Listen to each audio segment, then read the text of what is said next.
सितंबर 1948 हैदराबाद के निजाम ओस्मान अली खान के पैलेस में एक मीटिंग चल रही थी। एक तरफ थे सरदार वल्लभ भाई पटेल, जो हैदराबाद को इंडिया के पेट का कैंसर मानते थे और इसे हर हाल में भारत में मर्ज करना चाहते थे। वहीं दूसरी तरफ थे रजाकार्स, जो कासिम रजवी की लीडरशिप में आजाद हैदराबाद के नारे लगा रहे थे। और इन सबके बीच मीर ओस्मान अली खान, दुनिया का सबसे अमीर आदमी, उनका निशान था जैकब डायमंड। कहा जाता है कि वो उसे पेपरवेट की तरह इस्तेमाल करते थे। 15 अगस्त 1947 इंडिया आजाद हो गया, पाकिस्तान बन गया। लेकिन एक रियासत जो ना इंडिया में शामिल हुई ना पाकिस्तान में, जिसका एरिया 2,12,000 स्क्वायर किलोमीटर और पॉपुलेशन 16 मिलियन यानी 1.5 करोड़ से ज्यादा। इकोनॉमी इतनी स्ट्रॉन्ग थी कि अपनी खुद की करेंसी, नाम था हैदराबादी रूपी। निजाम चाहते थे कि हैदराबाद एक इंडिपेंडेंट कंट्री बने। फिर 13 सितंबर 1948 को ऑपरेशन पोलो लॉन्च हुआ और सिर्फ 5 दिन में निजाम की पूरी सल्तनत ढेर हो गई। लेकिन जरा सोचिए, अगर सरदार पटेल ने वो ऑर्डर दिया ही ना होता, अगर हैदराबाद आज भी एक अलग देश होता, तो इंडियन मैप कैसा दिखाई देता।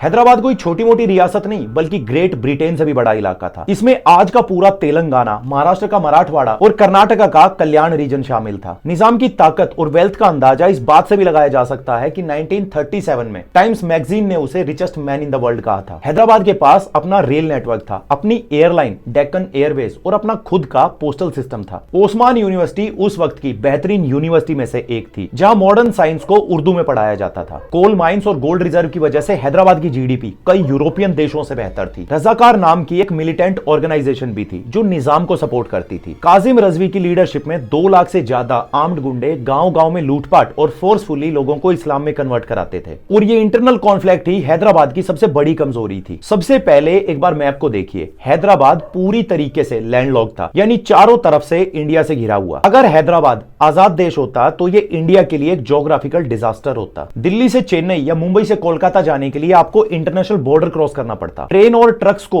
वीजा और कस्टम ड्यूटी देनी पड़ती। इवन इंडिया का इंटरनल ट्रेड तक कोलैप्स हो जाता, क्योंकि नॉर्थ और साउथ के बीच एक फॉरेन वॉल खड़ी हो जाती। और डिफेंस के नजरिए से ये एक नाइटमेयर होता। इंडिया को अपने ही अंदर एक बॉर्डर मेंटेन करना पड़ता, पाकिस्तान और चाइना के साथ साथ। इंडिया को अपनी फौज डेक्कन बॉर्डर पर लगानी पड़ती। बाहरी इंटेलिजेंस एजेंसीज के लिए हैदराबाद एक सेफ हेवन बन जाता, जहां से पूरे इंडिया को डिस्टेबलाइज किया जा सकता था। हैदराबाद के पास सी एक्सेस ना होने की वजह से उसे हर चीज के लिए इंडिया पर डिपेंड होना पड़ता। अगर इंडिया इकोनॉमिक ब्लॉकेड लगा देता, बिल्कुल ऐसे जैसे इजराइल ने गाजा पे लगाया, तो हैदराबाद की इकोनॉमी कुछ ही हफ्तों में दम तोड़ देती। निजाम के पास बेहिसाब दौलत थी। 1940s में उनकी वेल्थ आज के $230 बिलियन के बराबर थी। लेकिन देखो, सिर्फ पैसा होने से ही देश नहीं चलता, देश चलता है ज्योग्राफी से। हैदराबाद के पास कोल माइंस और आयरन ओर थे। ओस्मानिया यूनिवर्सिटी जैसा एजुकेशन सिस्टम था। हाँ, सर्वाइवल पॉसिबल था, लेकिन सिर्फ तब जब इंडिया के साथ फ्रेंडली रिलेशन होता। इंडिया और हैदराबाद के बीच दुश्मनी तय थी। रिवर वाटर शेयरिंग को लेकर कृष्णा और गोदावरी पर हर रोज झगड़े होते और बिना पोर्ट एक्सेस के हैदराबाद का ट्रेड 0 हो जाता। एक छोटे देश को इंडिया जैसे बड़े देश से बचने के लिए अपनी जीडीपी का 50% हिस्सा आर्मी पर खर्च करना पड़ता, जो उसे जल्दी ही दिवालिया कर देता। हैदराबाद की सबसे बड़ी कॉम्प्लेक्सिटी थी उसकी पॉपुलेशन। 85% हिंदू और रूलिंग क्लास मुस्लिम। कासिम रजवी की लीडरशिप में रजाकार्स ने हिंदू मेजोरिटी पर जुल्म शुरू कर दिए थे। अगर इंडिया इंटरवीन नहीं करता तो वहां पर बड़े पैमाने पर कम्युनल वायलेंस देखने को मिलता, बिल्कुल वैसे ही जैसे 1990s में यूगोस्लाविया में हुआ था। यह तय था कि निजाम कभी भी डेमोक्रेसी नहीं लाते। एक माइनॉरिटी रूलिंग क्लास को कंट्रोल करने के लिए आयरन फिस्ट से रूल करना पड़ता, और इसका नतीजा होता एक भयंकर सिविल वॉर, और इवेंचुअली इंडिया को पीस कीपिंग फोर्स भेजनी ही पड़ती। हाँ, पाकिस्तान के लिए हैदराबाद एक गोल्डन अपॉर्चुनिटी होता। वो हैदराबाद को वेपन्स और ट्रेनिंग देता ताकि इंडिया को अंदर से कमजोर कर सके। इंडिया को हमेशा 3 फ्रंट वॉर का खतरा बना रहता, एक तरफ पाकिस्तान, एक तरफ बांग्लादेश और बीच में हैदराबाद। लेकिन प्रैक्टिकली पाकिस्तान से मदद पहुंचती कैसे? एयर स्पेस और जमीन तो इंडिया की थी। अब हैदराबाद केवल एक आइसोलेटेड आइलैंड बनकर रह जाता, जहां आईएसआई के थ्रू वो कोवर्ट ऑपरेशन तो चला सकते थे, पर खुलकर मदद नहीं कर सकते थे। अगर हैदराबाद आजाद होता तो पाकिस्तान कश्मीर इशू पर भी इंडिया को और ज्यादा दबाता, और उसका यूएन में यह कहना भी जायज होता, अगर हैदराबाद आजाद रह सकता है तो कश्मीर क्यों नहीं। 1998 में जब इंडिया और पाकिस्तान ने न्यूक्लियर टेस्ट किए, तो शायद हैदराबाद ये तो नहीं करता, लेकिन एक बात पक्की है, वो पाकिस्तान के न्यूक्लियर एसेट्स का लॉन्चिंग पैड जरूर बन सकता था, जो इंडिया के लिए एक एक्सटेंशियल थ्रेट होता। यूएन में भी हर रोज इंडिया और हैदराबाद के ह्यूमन राइट्स वायलेशन पर डिबेट होती। इंडिया पर इंटरनेशनल सैंक्शंस लगाने का खतरा रहता। आज तेलंगाना एक अलग स्टेट है, लेकिन अगर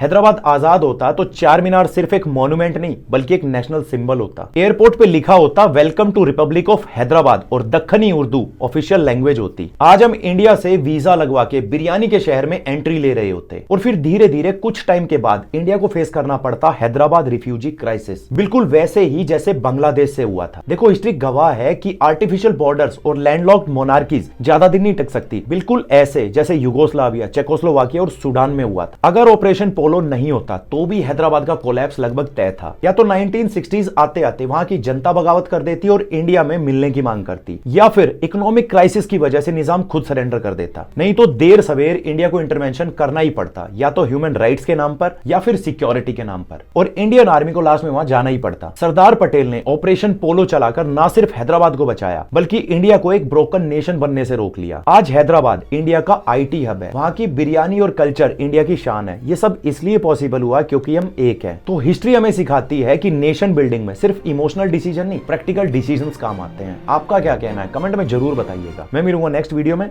जय हिंद।